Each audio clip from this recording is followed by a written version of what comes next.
Okey, Assalamualaikum warahmatullahi wabarakatuh. Nama saya Hanafi Idris daripada hanafi.com.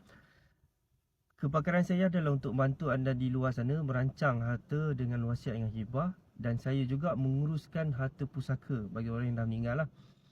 Okey, hari ni saya nak share kepada anda kenapa pentingnya kita merancang harta ketika kita hidup ni. Yang pertama adalah pasti kita nak mengelakkan masalah yang akan timbul di kemudian hari. Di masalah tu mungkin boleh jadi macam-macam. Antaranya mungkin waris tak nak urus, waris tak nak bagi kerjasama, waris tak ada duit nak uruskan. Jadi benda-benda tu yang akan menyebabkan harta tu terbiar.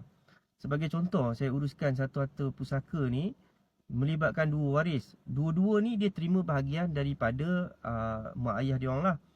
Jadi A ni dia terima bahagian dia, dan A ni juga dia memegang amanah bagi pihak adik dia pada ketika itu, sebab adik dia berumur. B lah kita cakap. A ni pun ada waris sampai hampir 10 orang, dan B ni pun ada waris hampir 10 orang. Jadi tuan-tuan bayanglah, dulu kalau kata kita buat perancangan awal, mungkin nak buat hibah ke, nak buat ataupun buat wasiat pentadbiran, melantik pentadbir, dia urusan nak berbincang ni dia dah skip satu part lah.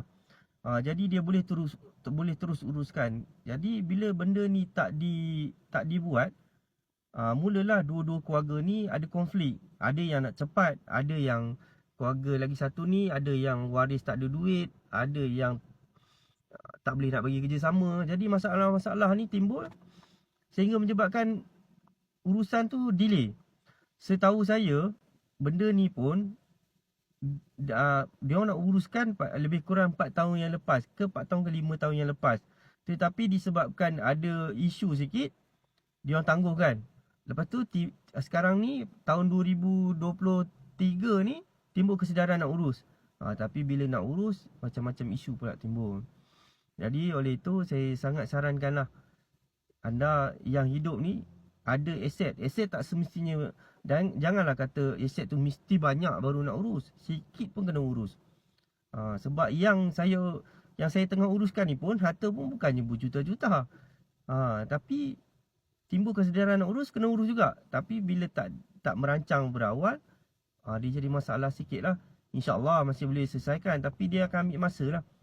Sepatutnya benda ni mudah, dia jadi susah, dia jadi rumit.